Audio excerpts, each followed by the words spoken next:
Welcome to the Heart of Healthcare podcast. I'm Hallie Tecco. I'm Michael Esquivel.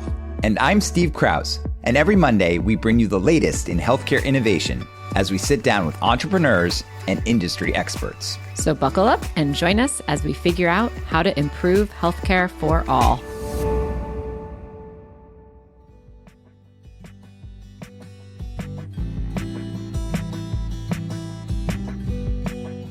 Hello, listeners, and welcome back to the show. I hope everyone had a relaxing holiday weekend.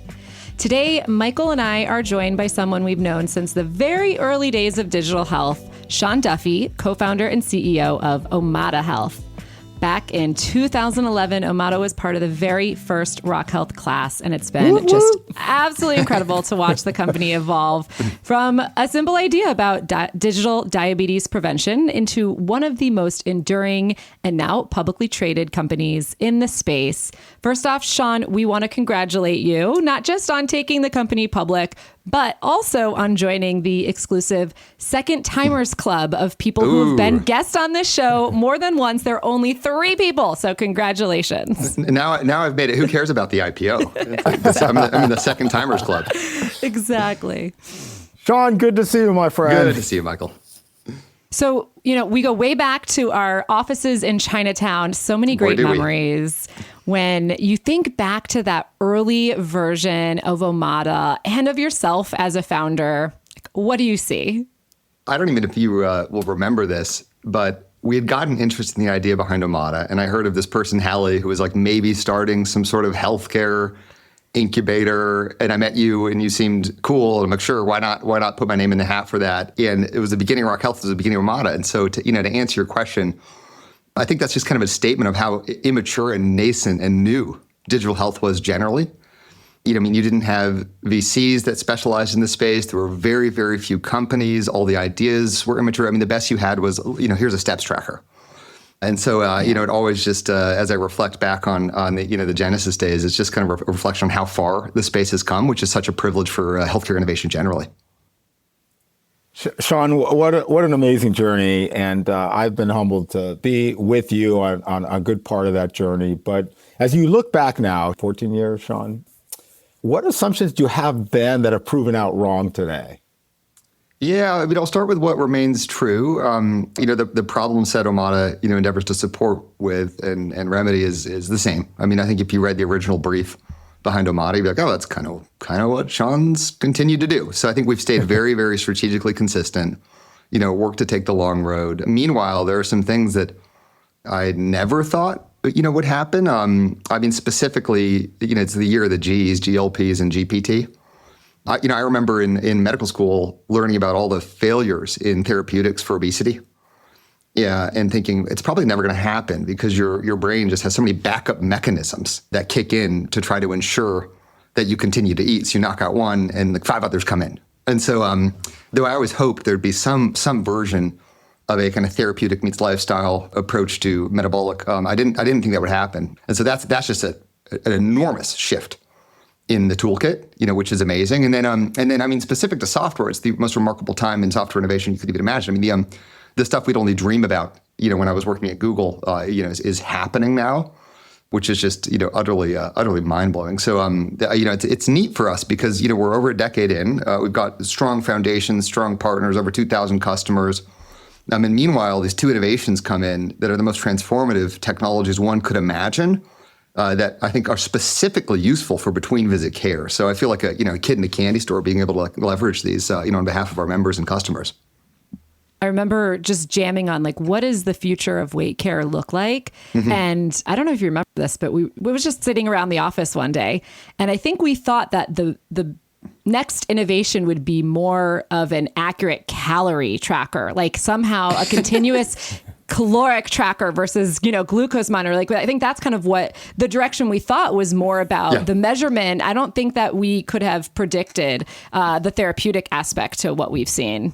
I totally agree. I remember, when I first saw the trial data, come out, for the first, the Wegovy's and the tirzepatides, it was absolutely mind blowing. And look what's happened. Well, let's dive into GLP-1s because this is what everyone is talking about now, and they've just completely upended the metabolic care landscape. What is Omada's philosophy today on how these drugs fit into the long-term care model? Yeah, and I think the best mental model we have is a tool in the toolkit. So despite the dynamism, the hype, the exuberance around GLPs, they are a tool. And they're not going to be for everybody. In fact, you look at Kaiser Family Foundation data and ask, well, are you even interested in a weight loss medicine at all for your obesity if you're trying to lose weight? And that's like about 50% of people are now. So that's 50% who want support in other ways. So there's a little bit of recognizing that it is not going to be the solution for everybody. And then and there's complexities with them, like any good tool. Specifically, when you lose weight on a GLP, similar to what happens when you lose weight quickly, generally, you're going to lose not just fat, but muscle. And then if you regain, you're likely to regain fat. And, you look at the persistence data with GLPs, and the likely pattern is people take them for a while and they don't take them and then they regain. And so, and they cost a lot. So this creates a lot of dynamism and complexity for, any payer, be it a self-insured employer or a plan for these medicines. And so our belief system is that a services layer alongside the meds generally is what's needed to maximize the pros, reduce some of the cons, and best serve, anyone on the med. So that's what we've launched. It's really, we call our GLP-1 Care Track, and that's within our metabolic, product offering. So if you are on a GLP-1, we turn that on for you. And it includes new, care teams, content, communities, kind of the works to enable your success on the med. Sean, this is really exciting to hear because I do think there is a bit of a misunderstanding out there that, hey, these miracle drugs, as they're referenced oftentimes, that's all you have to do is just take the drug once a week and you're going to lose weight. But there is all this support that goes into it. I think there's a lot of misunderstanding that, hey, you lose fat, but you lose a lot of muscle. And so strength training becomes a very core aspect. Eating well, people think, well, I can still continue my suboptimal eating habits. And so talk to me a little bit about that and how you guys manage that. And then just curious on the clinical side, as these drugs are prescribed, who is like helping monitor the biomarker data, et cetera? Yeah, you're spot on. One could successfully lose weight on a GLP and just stay eating fast food, which I think it doesn't optimize for that person's success. So our viewpoint is it actually has to start with an honest conversation about someone's goals with the med, which really is not happening, at scale in our view. Obviously, with the exception of the members we're supporting, and you have to ask, well, what do you want to achieve here? And a very common answer is, look, I'd love to hit my sense of target and then try getting off the med. And then you can have the honest conversation on how hard that's going to be, which is, again, something that's not being discussed, with patients. But that you can also say it's not your destiny. And so what it means is we need to work extra closely together while you're on the medicine to give you the best shot of being able to get off. And then, boy, when you get off, we're going to even dial up our support for you. And knowing that you're going to have all these cravings that come back, and there's a headwind there. So I think a good analogy is you would never try to run a marathon the next day without training. In many ways, you have to almost train to have a chance to get off a GLP if that is your goal. And what it means is really including new eating behaviors into your daily and weekly routines. It includes making sure that you're doing what you can to stem any muscle loss. And so we'll design these almost like N of one exercise plans for our members, leveraging some of our MSK expertise that kind of really understands for that person, their mobility barriers, what they can do, can't do, want to do. What's the best path that we think we can to support the maximal muscle retention for them? And so it's a lot about that. And then when the person gets off the med, you really need to be there for them. And we are seeing some really neat success there. We put out some 16-week data that shows no regain for that cohort of members who we've continued to support after they've discontinued, where that regain, if you look at the trial, should be roughly 6 to 7%.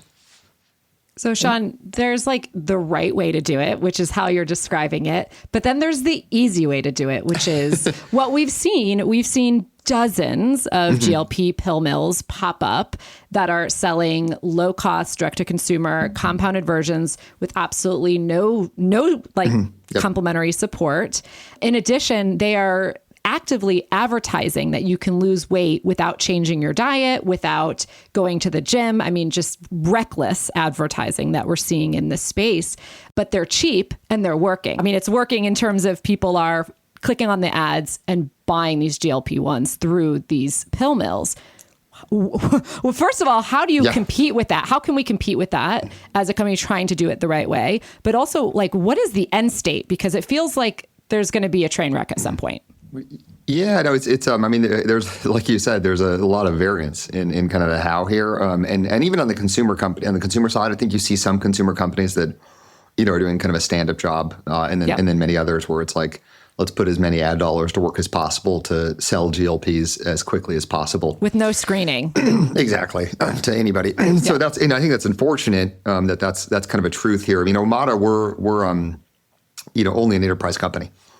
And so, in fact, I think that the Wild West consumer landscape has given our buyers even more energy to find solutions like Omada because they recognize that their employees are subject to those ads.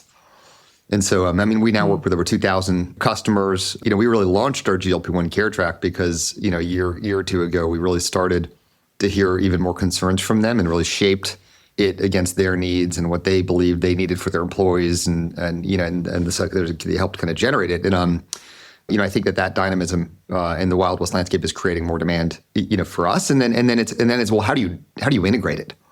So now Omada is able to integrate with 2 of the 3, major PBMs. So if an end employer, wants to turn on our care track, we're able to kind of at a push of a button, do that on behalf of those employees. Sean, just curious, and so picking up on something Hallie just said, are you, as you look at the cohort of members, is getting off of GLP-1 an objective of X%? Curious what you're seeing, and how do you guys think about that? I oftentimes hear people say, well, I don't want to be on this forever. And then the natural answer to the question sometimes is, well, are you on a statin? Yeah, I'm on a statin. You're likely going to be on that forever. Are you on medication for any sort of chronic condition? And oftentimes you are on that for the long haul. So just curious, because it's a debate that comes up often. I'm gonna be on this GLP-1 till I get to my target, and then I want to get off. And though I want to get off, like, the rationale oftentimes is, I don't want to be on this forever. Yeah, well, I would say that's true not just for GLPs. We see that, within our member base generally. Folks, for example, where we support diabetes, if they're able to even trim some of their diabetes meds because they're so successful in Omada, that feels like a big victory to them. So I think there's a reasonable segment of the population that preferences, if I can find a path to not need the meds, that's my preference. And I think that shows up in the data. That same Kaiser Family Foundation report that it showed like around 55% of people are interested in a weight loss med. If you ask them, are you interested in therapeutics for obesity? If you say, but you're going to have to be on it for life, it drops to 14%. Wow. And so that gap tells you something. And we do, I would say, missing in the advertising of a lot of these companies. Yeah, exactly. and I think the majority voice would like to, have a shot. Now, will there be a segment of the population where it's, the right thing clinically? Probably for them to be on flight. Probably. Oh, yeah. It's a segmentation approach. Now, does it behoove society to help patients have the best chance of accomplishing their goal if their goal is to get off the med? Like, of course.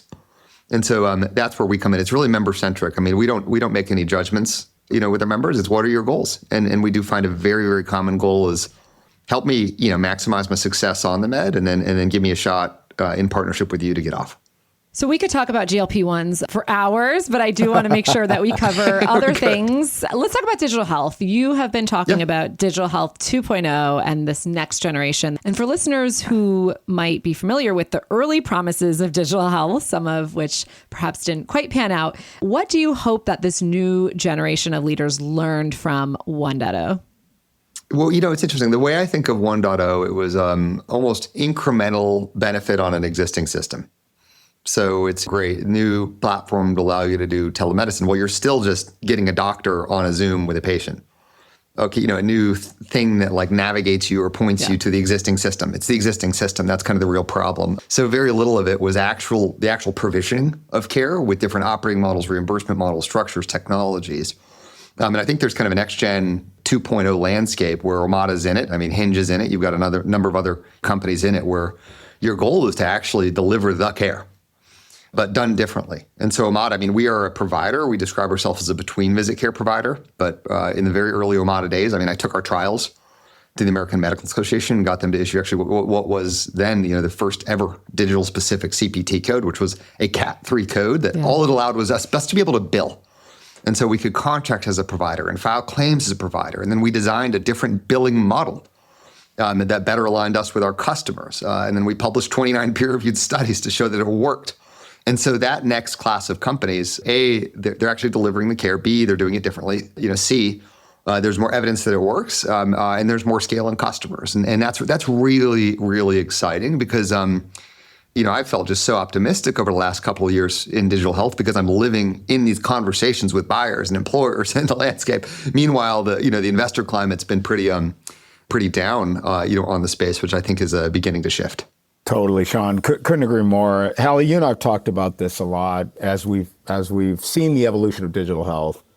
We've always talked about actual patient outcomes, right? And how do we actually now today align business models and economics to achieve that? Because that's what all these payers, self-insured employers, or et cetera, want. I mean, the end state goal is to get a better outcome for their employees, for their members, et cetera. So, as you think about that evolution, how are the economics now finally aligned? So there used to be a pricing model. I mean, it still exists, where a company would charge like 50 cents, $1 across an entire population. So PMPM, PMPM. And you'd go to an employer, or a plan and be like, how about 50 cents for those, 200,000 people? The challenge with that is you're not really aligned with your customer. Yeah. Because if you get more uptake, it compresses your margins. And so there was this dance that these companies would play where it's you want enough uptake that they don't kick you out, but too much. And it's just not. So that always felt really silly to me. I think you'll find you can go out in the Mercers and the Towers of the world, and you'll find kind of some voices say that Omada killed the PEPM. And I had so many people tell me you couldn't build a business without a PEPM. It's just like so reliable. And I'm like, there's an issue with it. Like you're not charging for the unit of value that you're providing. And that's it's like business 101. You should charge in alignment with the value. And it's like so broken. And then that pricing model doesn't align with your cost structure. So it's like, that's crazy too. So then the question became, well, how do you even do that? And it was obvious that you had to, in order to accommodate that, like build through existing piping and infrastructure. Like you're not going to reinvent the claims infrastructure in the US. And so that led us to like figure out, all right, well, we can contract as a provider. We got to find a way to, build through claims, build some advocacy with the AMA, told them our ideas on how to do this. We need this Cat3 code. And then you can go to the payers and the customers and say like, look, we're going to contract in such a way that it aligns with your goals, aligns with your employees' health. It's a unique structure that allows a different operating model of care. And we're going to build through claims. And so it was like, I described I always describe Omada's journey as that scene on Apollo 13 where it's like you got that like square CO2 cartridge and you got to like create a pipe to the round hole before like the oxygen depletes with your bank account in startup world. And you're like, let's do it. We've only got the parts on the ship here. Like there's no new like technology miracles that are going to solve this. It's hard to know when to play by the rules versus when you need to like completely reinvent the rules. And, Omada is credited with reinventing the rules and really pushing a digital first solution that is aligning the mission, the margin. So that's just been so cool to see. And Sean, as you know, I have a whole Omada case study in my book around this exact topic because for too long in healthcare, we've just accepted the fee for service model, but it feels icky to make money by keeping people sick. Like that's not like a fun way to make money. Like I hope that all of the founders that I work with get rich, but only if they're getting rich by making people healthier. And so it's always great to see. Now, if a founder came to you today and said something about having a great like engagement metric, what would you tell them? I mean, I'd always remind them that engagement needs to be tied to clinical outcomes. I mean, one could have just amazing library of cat gifs within your healthcare app and probably get good engagement. So that's, I think, germane. And that's a difference. That's a difference, in digital experiences in, healthcare. Like, obviously, you want them to be interesting, engaging, pull people in, equally like they need to work.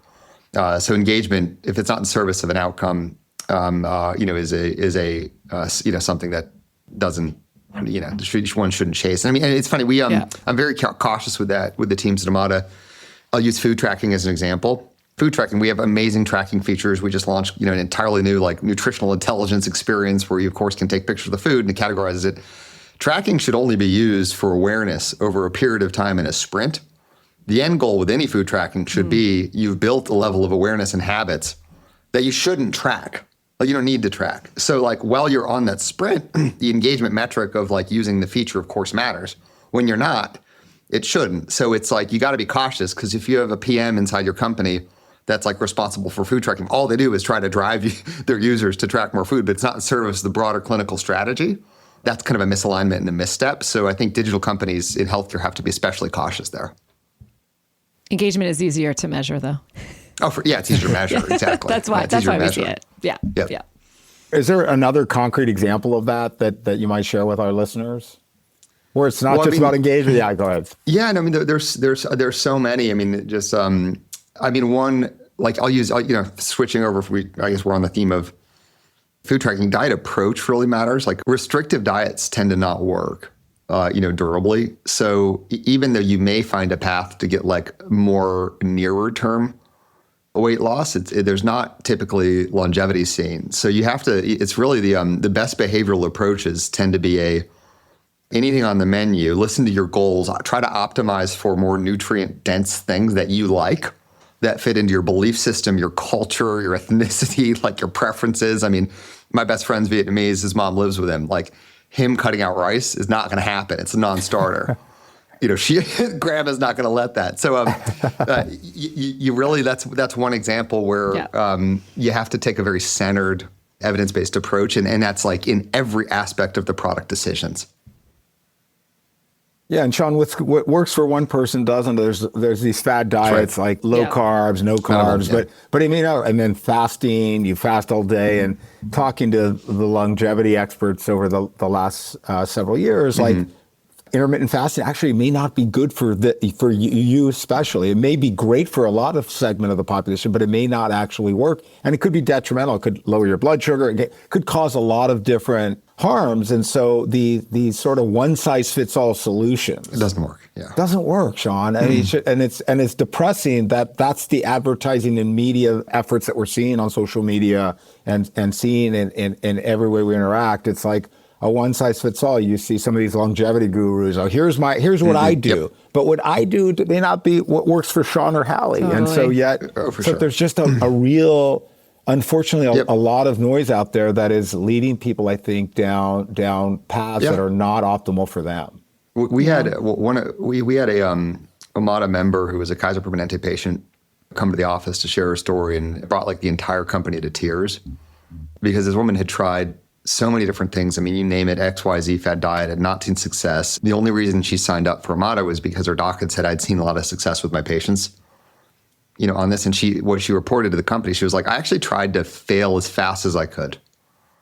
And obviously she's there at the company. She'd been hugely successful. She was like, I tried everything to fail because I wanted to be able to go to the doc. Yeah, I tried it. Didn't work, just like everything else I've tried.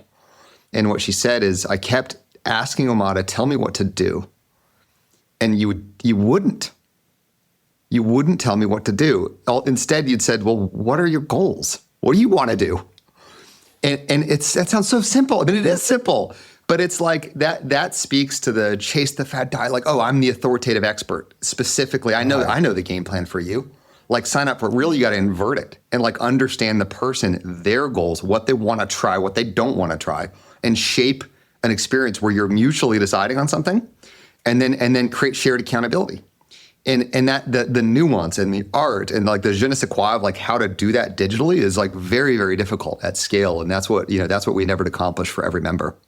It's like a behavioral health lens to it, where you're thinking about totally so much more than the metabolic piece, but also how do we set someone up for success? It's mindset, and, totally. Yeah. How can we? Yeah, that's amazing. So Sean, you now run a public company. Tell us about little old me. I mean, that's crazy. If we would have 15 years ago been sitting around having beers being like, all right, which one of us is going to be running a public company? I don't know. You're not like a Wall Street suit guy. You're such an iconoclast in the space, right? Like you're a med school dropout. You were like a designer at IDEO. Do you remember when you did the all of like the Excel training? I mean, your whole life has been dotted. I would say if there's one theme that I've seen from you, it's creativity in everything that you do. You're a creative thinker.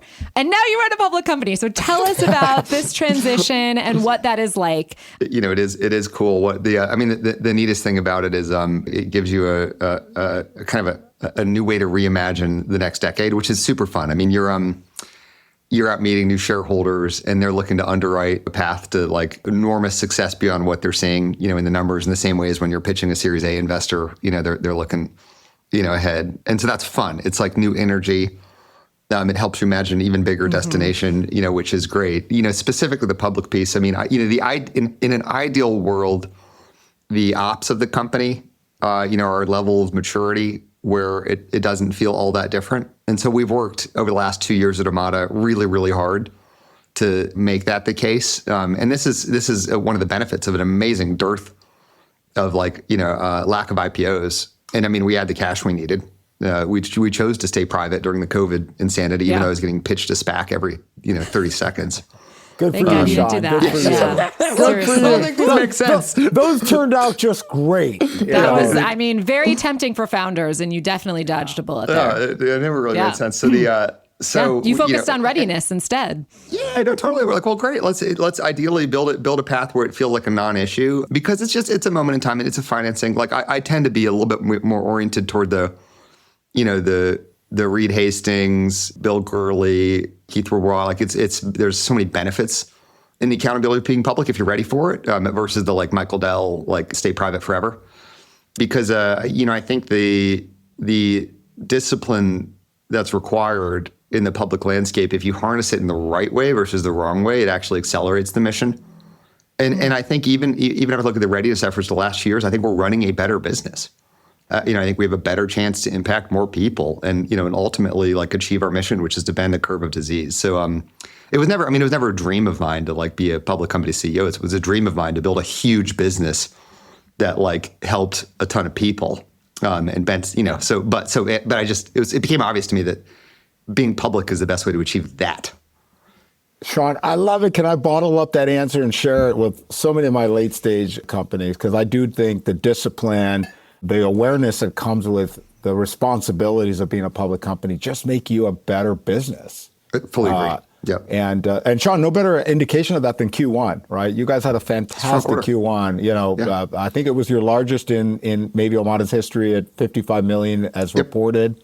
That's right. You guys at that trajectory, you're going to have a blockbuster year, continue that tremendous growth you've seen year over year. So what is within the confines of SEC rules? What does the future look like? well, Q1 I think was a statement on our strategy, really manifesting in the P&L. I mean, if you look at trailing 12-month revenue at the end of Q1, it was 190 million. Amazing. So it's 44% year-over-year growth. We're proud of that. I think what we're most proud of is that the OpEx growth was 11%. And so that disconnect is leverage, which is just fabulous for a business. And I think the primary contributor there was this multi-product strategy. So, the early Omada days was just prediabetes weight. We later expanded to diabetes, to hypertension, to MSK care. That's great. We love that. Now over 30% of Omada's customers work with us across multiple care areas. And you don't need 4 sales reps, to sell 4 care areas. So you get a lot of operating leverage where everybody wins because your customer has convenience. They're like, oh my gosh, I not have 4 account managers and 4 companies trying to email all of my employees. And, it looks like Omada's doing an excellent job clinically in all of these. Your members win because of comorbidity. Of course, the business wins because of the operating leverage. So, I think that'll be a continued theme for Omada and multi-product, as will what we've discussed, just continued innovation in GLP-1s, continued innovation in AI, are the kind of the strategic themes, over the coming years here. I mean, what a tremendous, improvement in the business, Sean. As I see the losses narrowing, you guys are on the brink of taking this into the positive territory. So that's no small feat, Sean. And I mean, these businesses require a lot of investment, a lot of capital, and yet here you are on the brink of turning this thing into a profitable juggernaut here. It's hard to bootstrap a enterprise digital healthcare company. You got to survive the sales cycles. You need cash to do it. Sean, you know as well as anyone how challenging the investor environment has been over the last 15 years. And a lot of investors, especially the traditional tech investors, just don't get healthcare. They don't get the timelines. They don't get the economics of it. How does that compare with the public market investors that you've been working with? It's a great question. So I have tended to just gravitate toward healthcare investors and who like believe in tech versus the other way around. I don't know why. And I would say that was true in the venture world, as well. Because I mean, when you and I founded Omada and you founded Rock Alpha, I mean, it was like you had like the healthcare investors and the tech investors. And you'd be talking to the healthcare investors like, oh, isn't every health plan in the country just going to like build software? It's just software's easy, right? Like, don't you just, they're like, where's your monopolistic IP? And then the tech investors are like, no, don't spend $2 million on a clinical trial. Yeah. Like put that into ads. And so the worlds were very far apart. I would say that both the private and the public side has matured there in part because many of the public investors like a Fidelity of the world, they're doing crossovers. So I mean, they led our last round. They're predominantly a public investor. So it's like you've got these like public juggernauts that have been doing private, and so I think they've been learning about the newer models on the private side. Yeah. So they're a little bit, I think they're ready. They're ready for companies in our category, which is great. Yeah. Well, healthcare investors look at like from their perch, they're like, great, tech-enabled healthcare services. These margins are way better than like traditional healthcure margins. Whereas a software investor, a SaaS investor is like looking at these, they're like, this is way worse. Like this is not like the sort of leverage that you see and in terms of like the revenue per employee multiples and all of that. So I do think that like this is, if you're viewing it compared to like traditional healthcare services, you're using software to like fully enable an experience that doesn't exist. So just like where you're sitting, I think matters. And I mean, it's like an okay thing. There's like just not a lot of good comps for like these digital health 2.0 companies. So that's fine. I mean, it's like not, at the end, these investors, they're underwriting like, long-term belief in future cash flows and like a business is a business. So it's, I think that eventually there'll be like a better comp universe. I mean, now we've got Omada and Hinge as comps.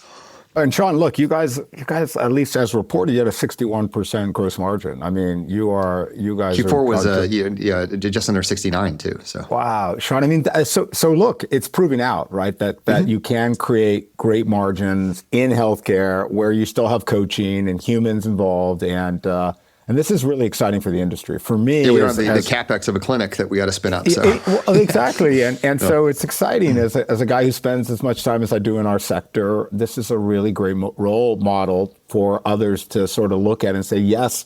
There used to be this impression you couldn't get better than 30 or 40% margin, like it just wouldn't work in digital health, and now here you are proving it out. I mean, 69% in Q4. It's amazing, Sean. You're starting to find yourself moving into that upper echelon. I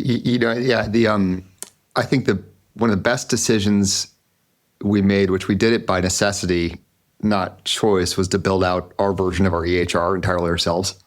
We call it our care team platform, and maybe I think it's like the hidden crown jewel of Omada. Yeah.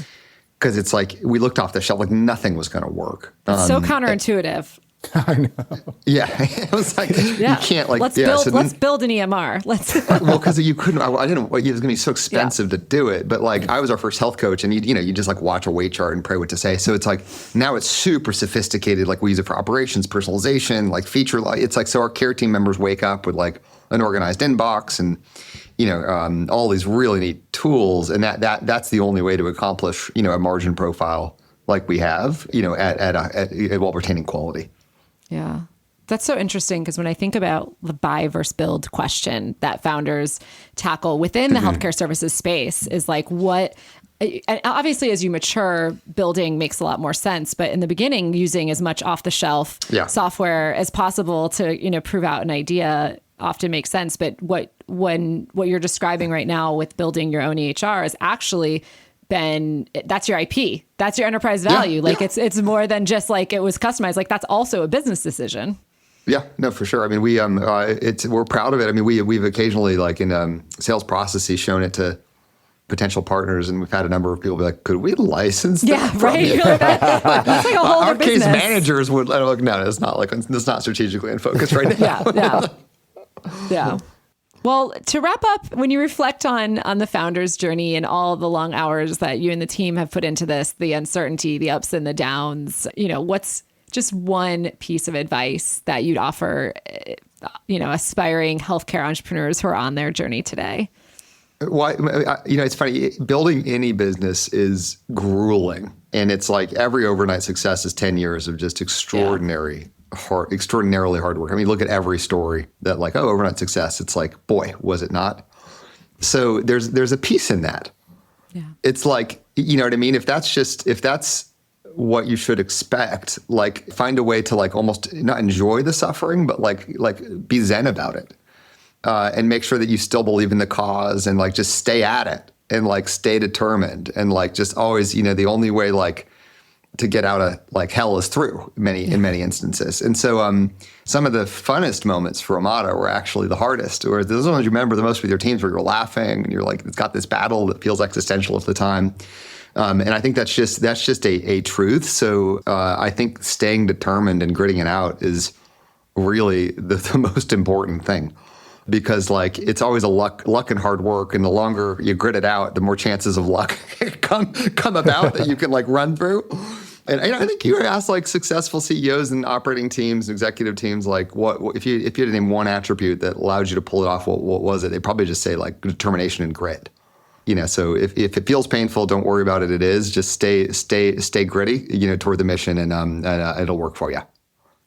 Sean reminds me of that old phrase from a dear growing up listening to Chick Hearn of the Lakers: "The harder I work, the luckier I get." Yes, and, it's so true. It's so true.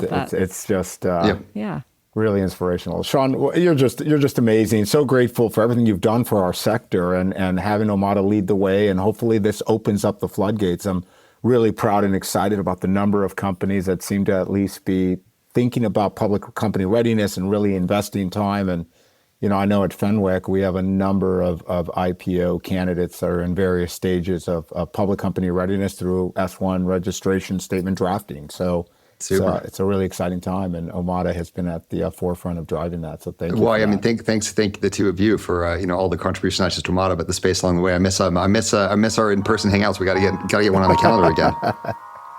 They're here. All right, good to see you, Sean. Thank you. Right back at you. Take care.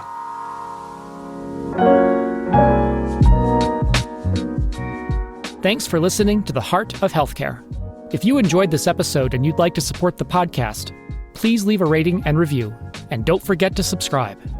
The Heart of Healthcare is produced by Hallie Tecco and hosted by Michael Esquivel, Steve Krause, and Hallie Tecco. The show is engineered, edited, and mixed by Kyle Moore. Visit our website, heartofhealthcarepodcast.com, for show notes and details.